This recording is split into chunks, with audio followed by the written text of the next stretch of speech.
Jouez gagnant avec Stéphane Talbot vous est présenté par Top Flight, fabricant des bâtons Top Flight Tour et des balles Magna, SD et Zibalata. En collaboration avec le Réseau des sports.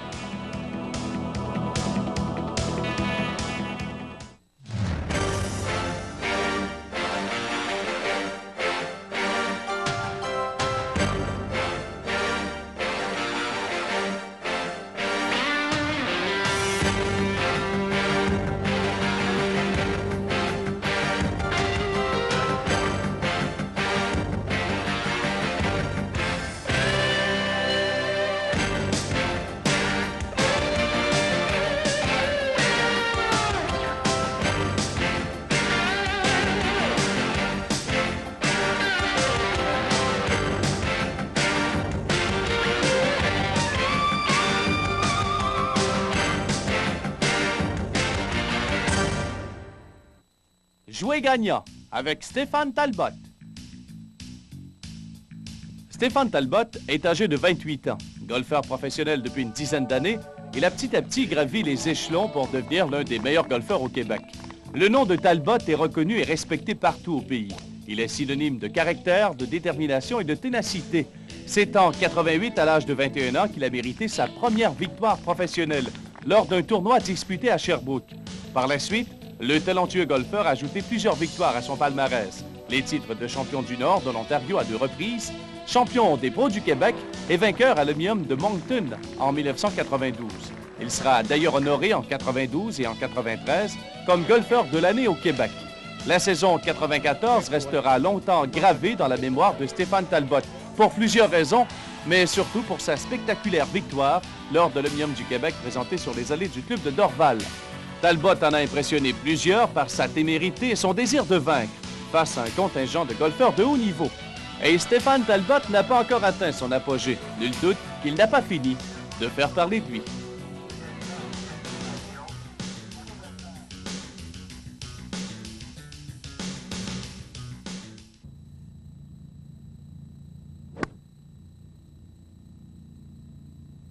Quelle sensation! Frapper une balle solidement sans aucun effort. On a tous vécu ça un jour ou l'autre. Pour répéter mon mouvement, je m'appuie sur des bases, des principes clairs et précis. C'est ce que je vous dévoile dans cette vidéocassette.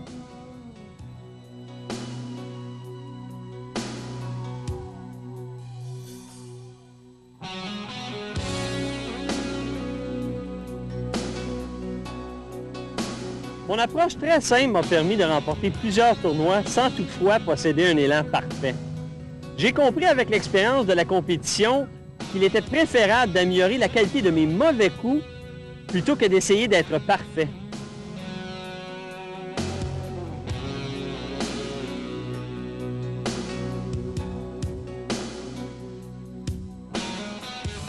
Laissez-moi m'expliquer. La différence entre un joueur de moyen calibre et un joueur de fort calibre, c'est la qualité de ses coups ratés.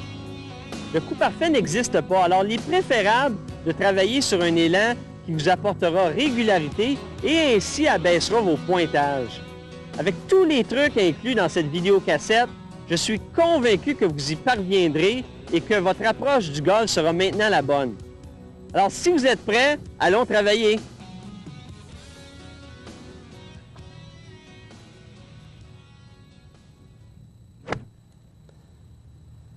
La fameuse prise. Tout bon golfeur qui veut s'améliorer doit commencer par une bonne prise. Vous savez, lorsqu'on débute, c'est pas tout à fait naturel de prendre le bâton de la bonne façon, mais ce qu'on veut faire avec une bonne prise, c'est tout simplement d'amener les deux poignets bien droits pour qu'à l'impact, ils reviennent droits et que la face de bâton soit bien alignée. Alors pour moi, droitier, je commence avec la main gauche sur le bâton. J'aligne le poignet gauche bien droit avec la face du bâton. Très important que les deux soient bien alignés parce que c'est ça qui revient bien droit à l'impact. On prend le bâton dans la main gauche à partir du bas de l'index dans le creux de la main ici. C'est bien important de la façon dont le bâton est tenu parce que c'est les 3 derniers doigts de la main gauche qui retiennent le bâton très fermement pendant tout l'élan. Le pouce de la main gauche est légèrement sur le côté. On vient placer la main droite. C'est là qu'on a beaucoup de difficulté à prendre le bâton parce qu'en étant droitier, on veut frapper avec le côté droit. Ma main droite, à ce moment-là, est toujours... Les gens déposent toujours le bâton dans la main alors qu'il doit être tenu dans les doigts. Regardez bien ce que je fais. Je le prends légèrement dans le bout des doigts et je suis capable de venir recouvrir le pouce de la main gauche de cette façon-là. À ce moment-là, j'ai l'impression que je ne le tiens pas très solidement dans la main droite, mais comme j'ai dit, c'est la main gauche qui doit travailler pendant tout l'élan de golf, alors c'est pas important. Tenez-le dans le bout des doigts, couvrez bien la main gauche et à ce moment-là, vous avez une grippe où les mains travaillent ensemble et non une contre l'autre. Et c'est possible à ce moment-là de faire un bel élan et de ramener la face de bâton bien droite à l'impact. On retrouve deux styles de prise, la prise chevauchée et la prise entrecroisée. Personnellement, j'utilise celle où j'entrecroise le petit doigt de ma main droite avec l'index de ma main gauche. L'important, c'est d'être à l'aise, alors utilisez celle que vous préférez. En vérifiant le nombre de jointures que vous voyez, vous pouvez ainsi vous ajuster et obtenir la prise idéale pour avoir du succès. Vous devez voir les deux premières jointures de chaque main, pas plus et pas moins. L'adresse de la balle débute toujours par l'alignement des deux pieds sur une même ligne, parallèle à la ligne de cible. Mon pied gauche est placé à 90 degrés de cette ligne et mon pied droit légèrement tourné vers la cible. Pour m'assurer d'être bien placé, je dépose souvent des bâtons au sol de cette façon lors de mes entraînements.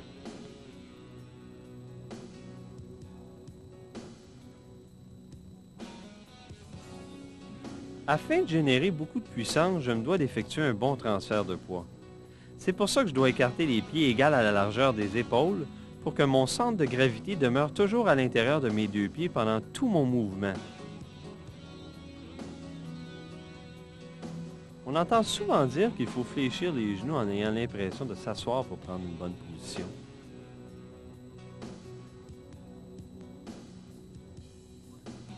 C'est plutôt la position du haut de mon corps qui est importante. Les genoux sont légèrement fléchis, le haut du corps penché vers l'avant, le dos bien droit et la tête bien relevée. Les genoux, les hanches et les épaules doivent tous être alignés parallèlement avec la ligne de cible et non directement vers la cible.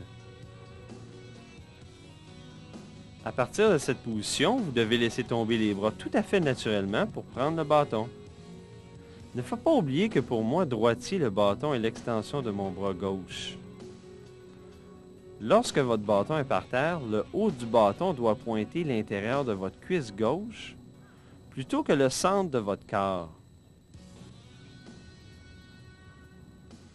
Vous devez respecter ce principe, quel que soit le bâton utilisé. Peu importe si la balle est au milieu de vos pieds ou bien à l'avant, le bâton doit toujours former une ligne bien droite avec votre bras avant.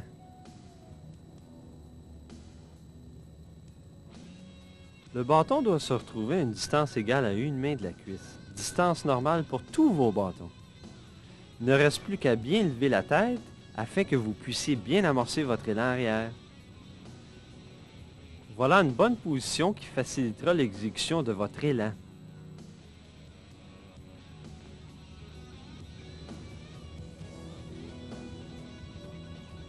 Je crois sincèrement que l'élan arrière, c'est une des parties les plus importantes de l'élan de golf.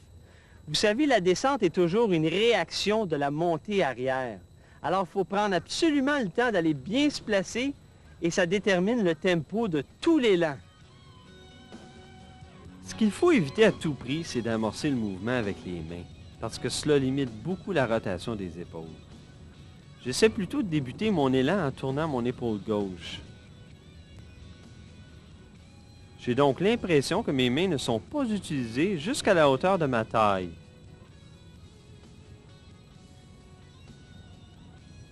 Rendu à cet endroit, sans que j'aie provoqué de transfert de poids, mon poids se retrouve quand même à l'intérieur de mon pied droit. À la hauteur de la taille, le bâton se retrouve parallèle au sol, et c'est à partir de ce moment que graduellement je laisse casser mes poignets, tout en continuant la rotation de mes épaules. Mon transfert de poids est complété, ma hanche droite a bien tourné vers l'arrière, sans aucun déplacement latéral. Sur l'image de droite, remarquez l'angle du haut de mon corps. C'est ce qui me permet d'aller bien m'appuyer sur ma jambe droite pour effectuer un transfert de poids maximum sans aucun déplacement inutile. Sur l'image de gauche, j'ai réussi à bien tourner tout en gardant le haut de mon corps bien penché et en conservant toujours la même flexion au niveau de mon genou droit. À cause de ma bonne prise et d'une rotation complète des épaules, mon bâton au haut de mon élan pointe exactement la cible. En terminant, vous avez sans doute remarqué la position de mon bras gauche. On entend souvent dire qu'il faut absolument avoir le bras tendu dans l'élan arrière. À cause d'un manque de souplesse, c'est physiquement impossible pour moi de le garder en extension. Pour la majorité des joueurs, c'est aussi très difficile. Ne créez pas de tension en vous efforçant de le garder droit. Une légère flexion vous permettra d'être confortable au haut de l'élan, mais assurez-vous de toujours le ramener droit dans la descente. Après avoir bien réussi mon élan arrière, voici ce que j'essaie de faire dans ma descente pour frapper loin et très droit. J'amorce toujours ma descente avec le haut de mon corps et non avec le bas. Je tire le bâton avec ma main gauche en conservant l'angle de 90 degrés entre le bras et le bâton. Cette position, la même qu'au haut de l'élan, doit être tenue le plus longtemps possible afin de frapper loin et droit.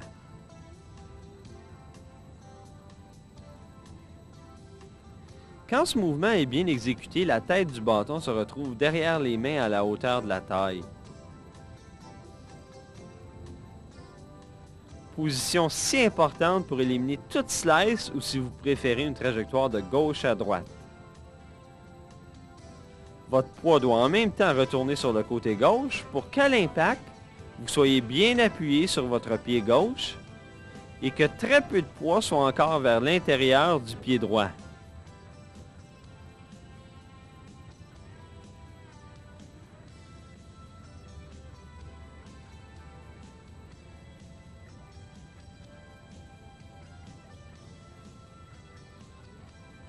Remarquez l'image de gauche. Mon pied droit est déjà basculé, indiquant que mon poids s'est bel et bien déplacé vers la gauche avant l'impact. Après l'impact, l'extension de mes bras est longue vers la cible avant de me relever la tête pour ensuite terminer librement mon mouvement. Vous vous êtes sûrement déjà fait dire de garder le coude collé au corps dans la descente. Dites-vous bien que si vos poignets demeurent cassés, votre coude sera bien placé. N'essayez pas de le coller intentionnellement. En position finale, laissez vos hanches tourner vers la cible et terminez debout avec le poids à 100% sur votre jambe avant.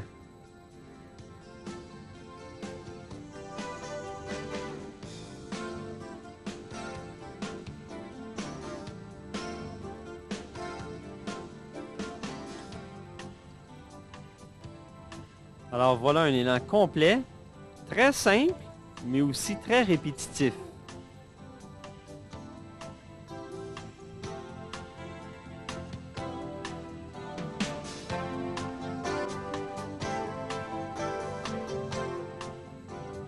Exécutez-vous toujours en parfait équilibre.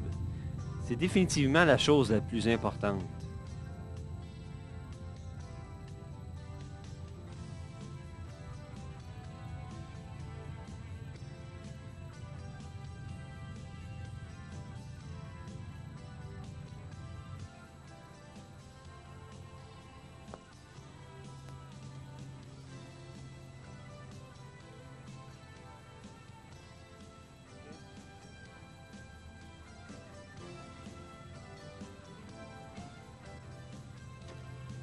N'oubliez surtout pas que votre descente sera le résultat de votre montée arrière. Alors, si vous cherchez à améliorer votre descente, pensez plutôt à améliorer votre élan arrière. J'ai quelquefois beaucoup de difficultés avec la trajectoire de mes coups. C'est à ce moment-là que je vérifie la position de la balle par rapport à mes pieds. Il existe 4 positions de balle allant du centre jusqu'à l'intérieur de votre pied avant. Les fers plus ouverts sont joués au centre pour qu'à l'impact, les mains reviennent bien en avant de la balle. Avec les fers moyens, 5, 6 et 7, la balle est placée légèrement plus vers l'avant. Les mains sont encore en avant de la balle à l'impact. Avec les fers plus longs, 2, 3, 4, souvent difficiles à frapper, ainsi qu'avec les bois frappés au sol, les mains doivent être vis-à-vis la balle, à l'adresse, et doivent revenir au même endroit à l'impact pour être capable de frapper ces bâtons bien haut.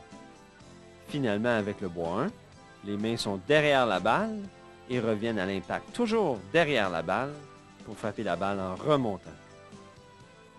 C'est souvent à cause d'une mauvaise position de balle que l'on a de la difficulté à frapper son bois 1.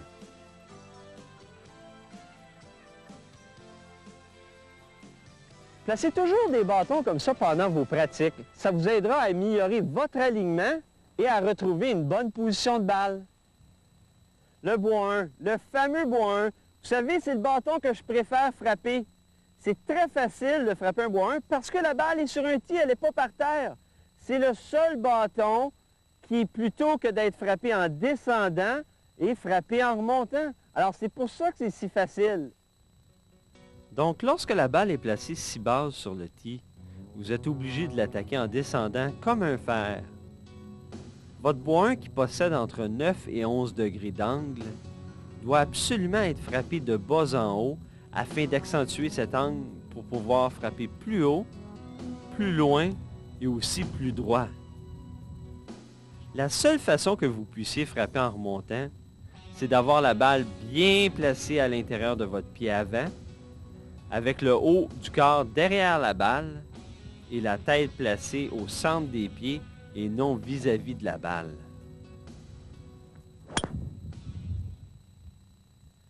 Voilà, avec la balle haute sur le tee, la balle bien à gauche par rapport à vos pieds, ça devient très facile de frapper d'excellents coups de départ. Il arrive des situations où je me retrouve très près du drapeau, comme ici. Mais ma balle est venue s'appuyer le long de l'herbe longue. L'utilisation du putter semble la solution la plus logique. Mais parce que la balle est enfouie, le putter nous empêche d'avoir un bon contact avec le centre de la balle. Résultat, le bâton est freiné par l'herbe et la balle est frappée à court. La majorité des professionnels utilisent le wedge de sable. C'est le tranchant du bâton qui doit faire contact avec le haut de la balle, tout en effleurant l'herbe. Mais moi, je préfère utiliser un bois dallé. Pourquoi? Parce qu'il glisse bien à travers le gazon, ce qui permet un contact plus direct avec la balle. La tête du bois dallé est beaucoup plus large et ainsi moins affectée par l'herbe longue.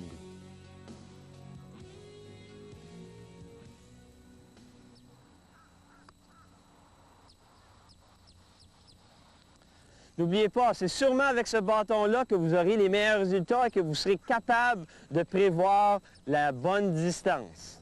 On se retrouve souvent en position délicate ici aux alentours d'un verre. J'ai besoin ici d'un coup lobé en hauteur et c'est le même principe qu'une trappe de sable. Les pieds visent à gauche de la cible, la balle est vis-à-vis le pied gauche par rapport à ma ligne de pied.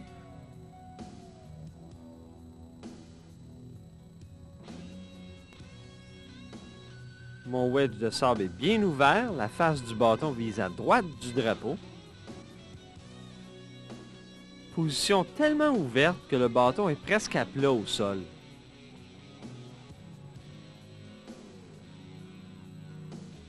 Les poignets doivent casser rapidement à la montée pour donner une trajectoire en forme de V afin que le bâton rebondisse sous la balle.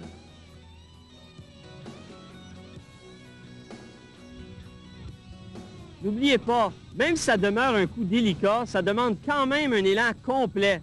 Laissez le bâton travailler, la balle sera frappée très très haute et n'ira pas loin du tout.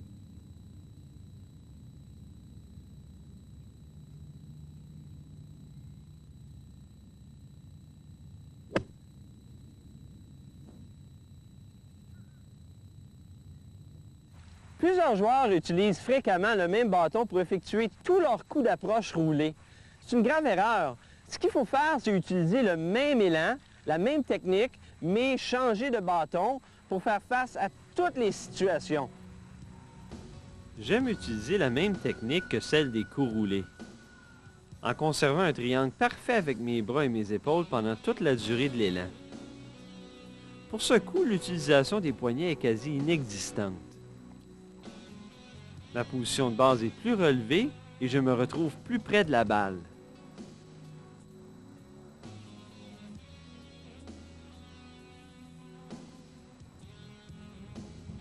Pour réussir un bon coup d'approche roulée, il s'agit d'établir un point imaginaire au début du verre, tenter de viser ce point tout en oubliant la position du drapeau et laisser rouler la balle.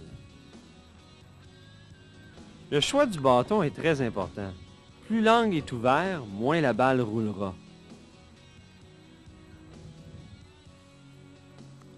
Beaucoup de joueurs se limitent à un seul bâton pour tenter ce coup.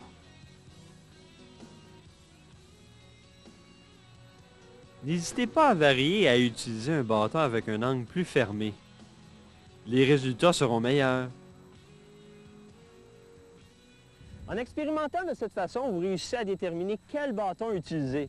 Et n'oubliez pas, essayez toujours de faire tomber la balle sur le devant du verre et la laisser rouler jusqu'au trou. Très, très important. Une balle placée comme ça dans une pente descendante, c'est probablement le coup le plus difficile au golf. Dans une pente comme celle-là, il est facile de frapper la balle avec un mouvement trop prononcé de haut en bas, qui résulte souvent en un coup frappé trop bas avec une distance plus courte.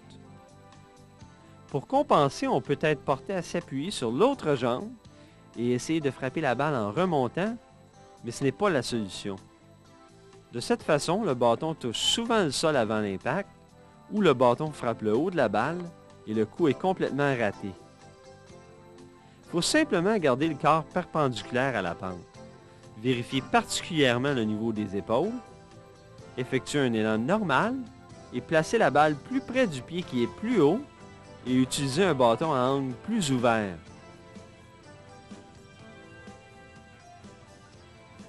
N'oubliez pas, choisissez le bon bâton, la bonne position de balle et effectuez un mouvement en parfait équilibre.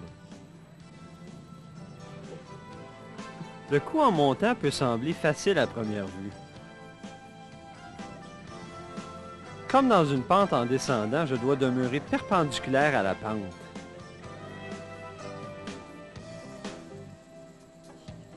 Je m'efforce de travailler toujours en équilibre, comme dans toutes les pentes.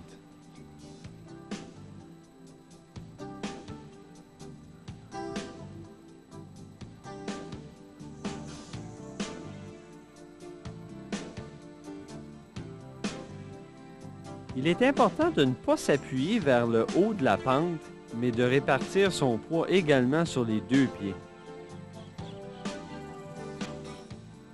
Sans quoi le mouvement ira à l'encontre de l'angle de la pente et la balle sera frappée trop basse avec la possibilité de frapper le haut de la pente.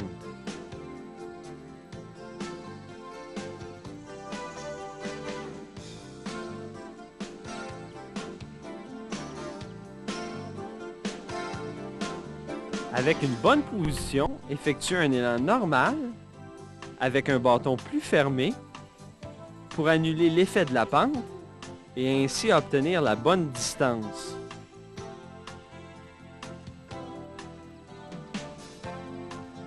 Pour rejoindre une balle placée plus basse que les pieds, il faut éviter de pencher le haut du corps.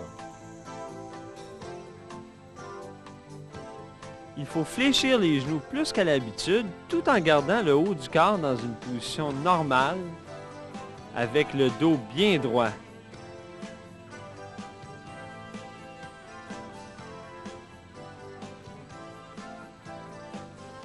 Il est passablement difficile d'arriver à garder l'équilibre pendant le mouvement.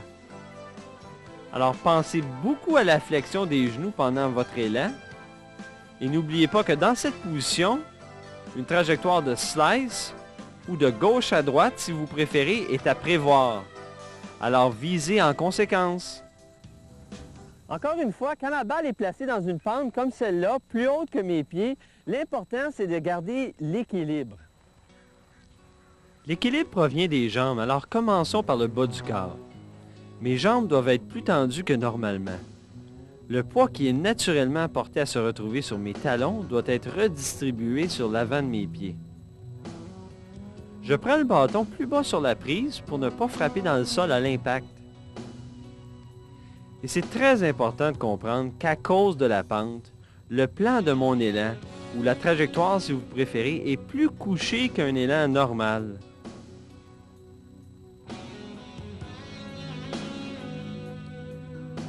Cela donne un effet comme un coup brossé au tennis, et je dois ainsi viser à droite pour compenser.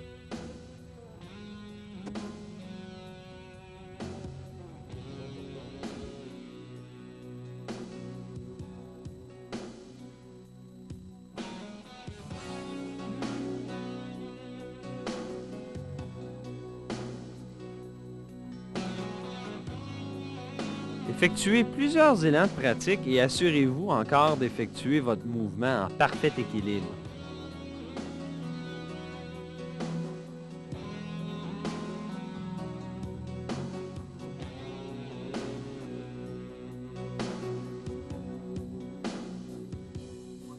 Voici le coup que je préfère. Vous savez, j'aime toujours mieux me retrouver dans une trappe de sable que dans l'herbe longue en bordure du verre. J'enfouis d'abord les 2 pieds dans le sable bien ouvert à gauche de la cible. Pour frapper bien haut, ma balle doit être vis-à-vis mon pied gauche. À partir de ma ligne de trajectoire, je forme un angle de 90 degrés pour trouver cette position. Pour que mes coups soient délicats, j'augmente l'angle de mon bâton, tellement ouvert que la face du bâton vise à la droite de ma cible.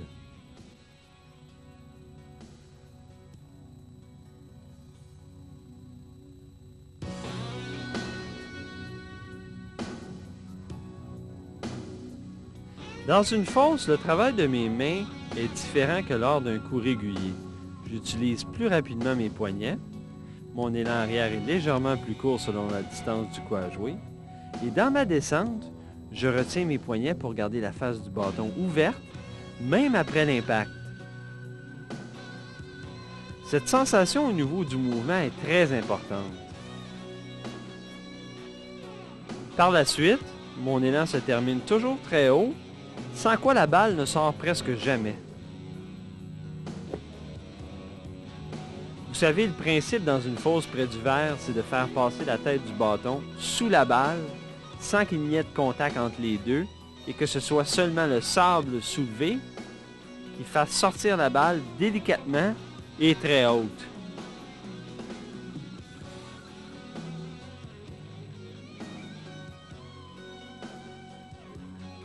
Pour que le bâton pénètre légèrement dans le sable et rebondisse rapidement, il doit revenir presque à plat sur le sol. Si le bâton revient droit à l'impact, il est porté à creuser et à s'arrêter dans le sable. Cependant, cette technique s'avère excellente lorsque votre balle est enfouie dans le sable ou lorsque le sable est détrempé ou dur.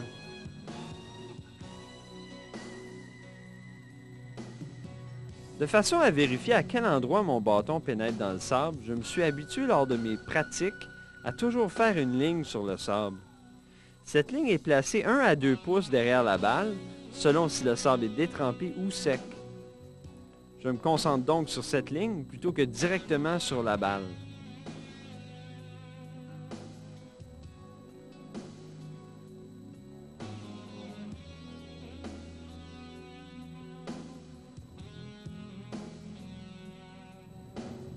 Soyez agressif, complétez votre élan et à partir de maintenant, vous vous amuserez dans une fosse. Un long coup dans une trappe de sable demande un mouvement très précis. Malheureusement, c'est un coup qu'on n'a pas l'occasion de pratiquer souvent. Il faut le faire en fin de journée, lorsqu'on est sur le terrain et de façon à ne pas retarder le jeu, bien sûr. Dans une fosse d'allée, je tiens toujours le bâton plus court pour m'assurer de ne pas toucher le sable à l'impact.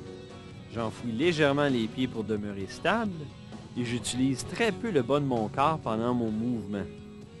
Cela me donne une plus grande précision pour frapper uniquement la balle. Je conserve la même trajectoire d'élan que pied. Alors évitez d'essayer de frapper la balle en remontant, car le contact se fera sûrement dans le sable derrière la balle. Utilisez 1 ou 2 bâtons de plus, car vous perdez beaucoup de distance en utilisant moins le bas de votre corps. On peut se retrouver souvent devant une bordure surélevée. Ne sous-estimez jamais l'obstacle devant vous. Le principe au golf étant de faire le moins d'erreurs possible, utilisez un bâton plus ouvert et assurez-vous de sortir la balle, même si cela implique de frapper à court du verre. J'aime beaucoup travailler la trajectoire de ma balle, ce qui veut dire frapper la balle de droite à gauche aussi facilement que de gauche à droite. Il faut tout d'abord savoir que pour frapper une balle droite, mon bâton doit travailler de l'intérieur vers l'intérieur. Imaginez-vous une porte qui ouvre et se referme.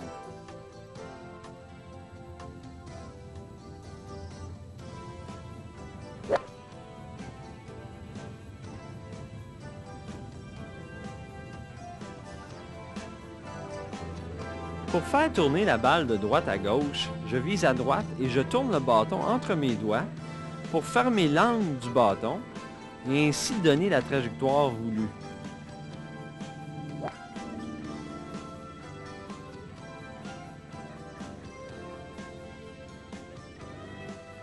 De l'autre côté, j'ouvre l'angle de mon bâton, toujours en conservant un élan normal.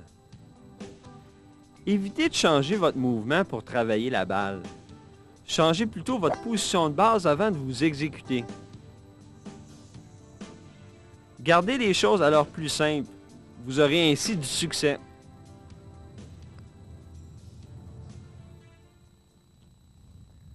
Pour effectuer de bons coups roulés, vous avez 3 choses à retenir. Il faut avoir une bonne trajectoire, la bonne vitesse et un bon mouvement. Pour bien analyser un verre, j'aime bien premièrement marcher le long de la ligne de mon coup roulé pour voir toutes les imperfections sur la surface du verre. Je me place ensuite de côté pour bien voir toutes les pentes sur le verre et je retourne ensuite derrière ma balle pour finalement choisir la trajectoire à suivre.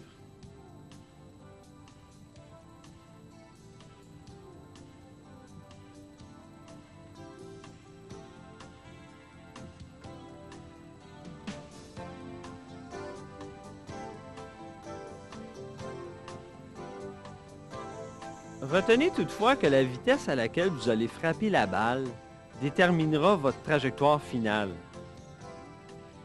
Si la balle est frappée forte, elle sera moins affectée par la pente.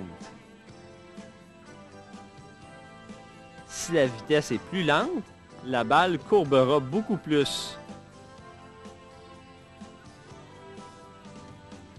Vous devez donc, pour connaître du succès, respecter vitesse et trajectoire, puisqu'elles s'influencent mutuellement.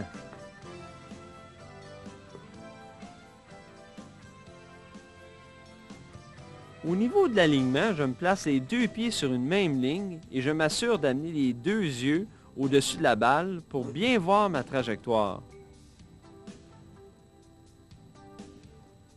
En laissant tomber une balle à partir de l'œil gauche, je vérifie la position de mes yeux en rapport avec la balle. Peu importe votre position, que vous soyez relevé ou penché, vos yeux doivent être au-dessus pour bien voir votre trajectoire sans avoir d'illusion d'optique. Au niveau du geste en tant que tel, j'aime bien avoir la sensation de travailler avec mon côté gauche.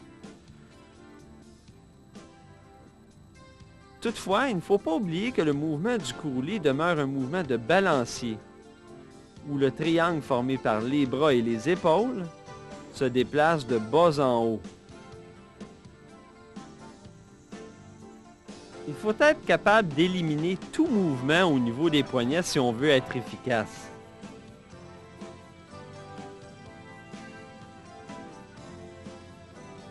En plaçant les mains sur les épaules de cette façon, vous serez capable de déterminer si votre balancier se fait bien de bas en haut et non de côté.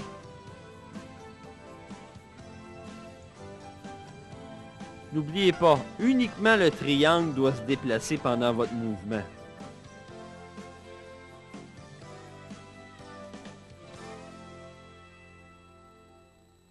On retrouve le plus souvent les 3 mouvements suivants. Vous avez celui qui recule le bâton très loin, derrière, et qui ralentit à l'impact. celui qui recule pas loin du tout derrière et qui accélère. Et dernièrement, celui qui va aussi loin derrière que devant. Personnellement, c'est le dernier que je préfère. Maintenant que vous connaissez la technique, il ne vous reste plus qu'à pratiquer. Bien pratiquer. Placez des bâtons au sol lors de votre entraînement. Seulement une pratique parfaite améliorera votre jeu. Utilisez un bâton facile à aligner. Pourquoi ne pas mettre tous les avantages de votre côté?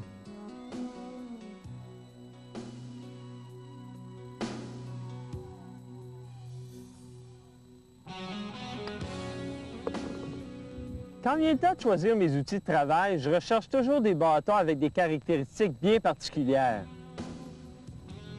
Il est parfois difficile de se retrouver pour faire l'achat d'un équipement. Je possède moi-même plusieurs types de bâtons différents dans mon sac. Mes fers sont de style correcteur, ce qui veut dire avec le poids réparti tout le tour de la face du bâton pour minimiser les contacts décentrés. Ce type de bâton est vraiment plus facile à frapper. Au cours des dernières années, on a vu apparaître des bois avec des têtes surdimensionnées. Ces bâtons, avec chacun leur particularité, donnent une surface de frappe plus grande pour faciliter les contacts. Saviez-vous que le choix de votre tige est tout aussi important, sinon plus, que le choix de votre tête de bâton? Il existe plusieurs matériaux de fabrication pour les tiges. C'est toutefois la flexibilité qui est la caractéristique la plus importante. Trop de gens utilisent des tiges rigides. En utilisant des tiges plus flexibles, vous améliorez votre distance sans pour autant perdre de la précision, contrairement à la croyance populaire. J'utilise moi-même des tiges flexibles.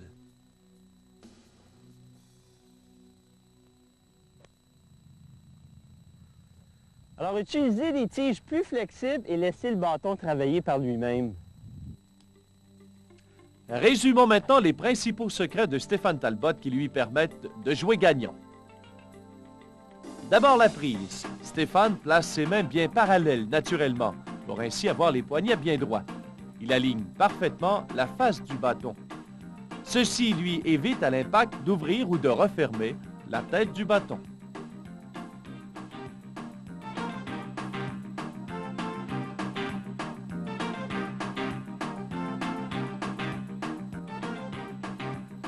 Remarquez sa posture, une posture à la Lee Jensen. Légère flexion dans les genoux, très bon angle au niveau du dos. Cela lui permet d'effectuer une bonne rotation dans cet axe.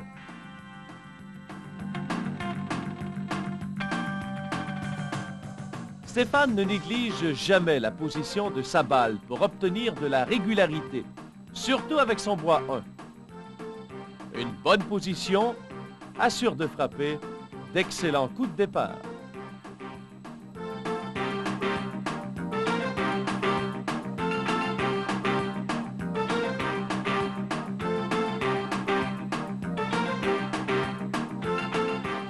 Sans aucun déplacement latéral, il réussit à amener le haut de son corps derrière la balle pour transférer son poids totalement sur sa jambe droite. Dans sa position finale, il se retrouve en parfait équilibre sur sa jambe gauche pour générer le maximum de puissance.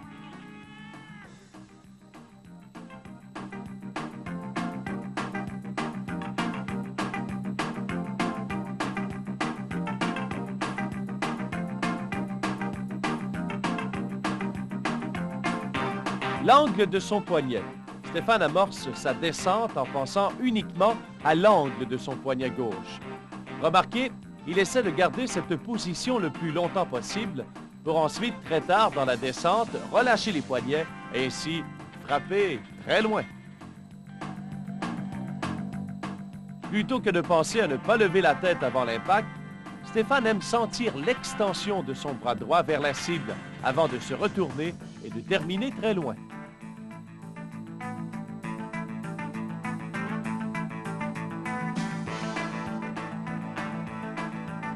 Son fameux bois 1. Bien, Stéphane place la balle bien haute sur le tee. Balle vis-à-vis l'intérieur du pied et vis-à-vis l'épaule gauche. Il garde sa tête derrière la balle et n'oublie pas de frapper en remontant. Maintenant pour ses coups en lobe. Il ouvre tellement l'angle de son bâton qu'il est presque à plat au sol.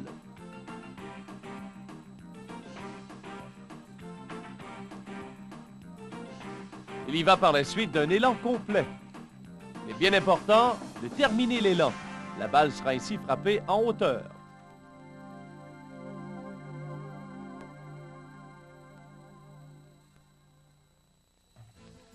Stéphane Talbot représente le club de golf Le Portage, situé à l'Assomption. Pour réservation, le 589-5686. Cette vidéocassette a été tournée au club de Royal Oak, en Floride, site d'entraînement hivernal de Stéphane Talbot.